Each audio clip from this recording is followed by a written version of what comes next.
Okay, what's up, guys? Back to the basement here.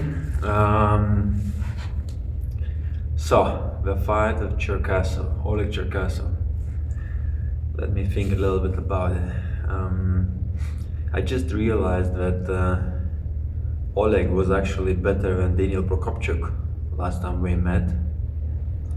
I think 2021 Worlds, WAF Worlds, and then 70 kilo class. Oleg ended up winning against Daniel. Daniel got number 2. So, well, it tells me that Oleg is actually pretty strong. Maybe I have underestimated him a little bit. I'm still hoping that maybe my style is gonna be a problem for him. Somehow seems like he's the guy who is just so gifted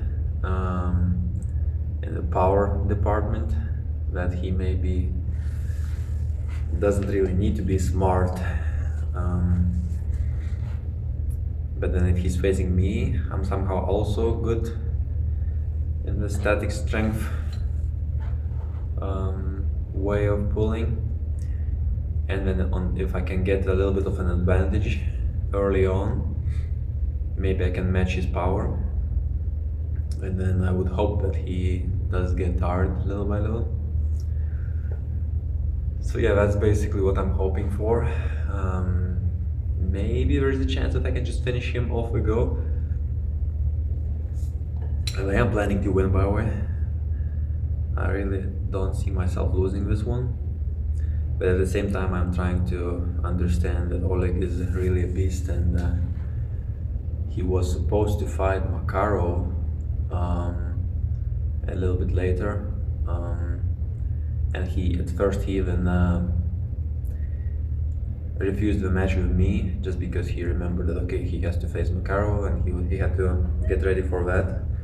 But then I think the Makarov match was delayed or something like that happened. So now Oleg is gonna fight me. I was also watching one of his matches with at East vs West, this with Yusuf, where he won. Yusuf is a very strong hook puller, so Yusuf just went in, and it's not a very good thing to do against Oleg. But it almost worked for Yusuf. Oleg was struggling at first a little bit, so that was interesting to see. But later on, Oleg just had too much endurance, and at the end, Yusuf really couldn't do much. So yeah, those are pretty much my thoughts.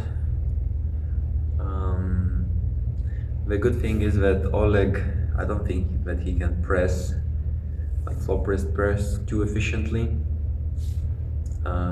He can do a little bit of it, and I think he ends up doing that quite a bit just because his wrist is always taken from him.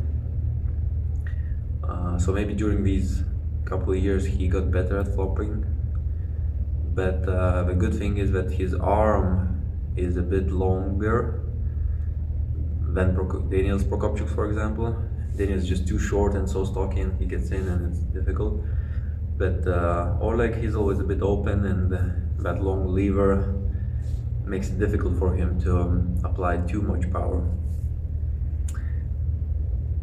So yeah, I think we all know how the match is gonna go.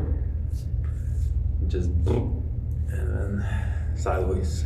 If I don't finish, and maybe a little reset, a little bit climbing, maybe pressing by the end, but let's see. I think I will be just able to finish him.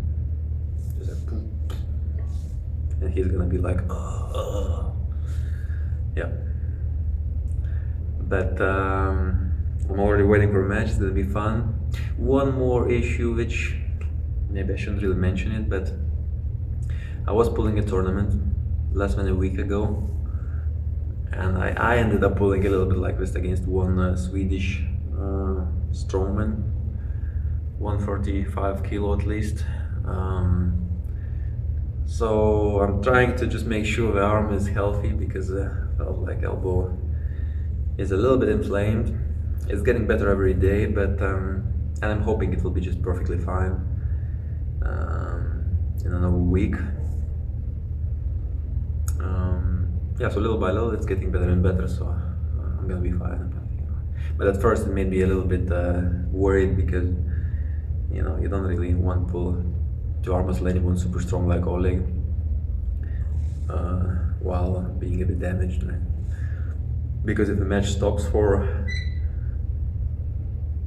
just a bit, maybe suddenly I get some problems with my elbow, so I wouldn't like that to happen, but I think I'm gonna be alright. So here we are, one more week. Oleg Jerkasov, after quite a few years, we meet again. This is your chance to get a win on me. So far you have none, but I'll make sure that you will go home after a loss. And but look, you shouldn't be too worried about the loss. Losing is good. You always learn something. So I hope you will enjoy it as well. Ciao guys.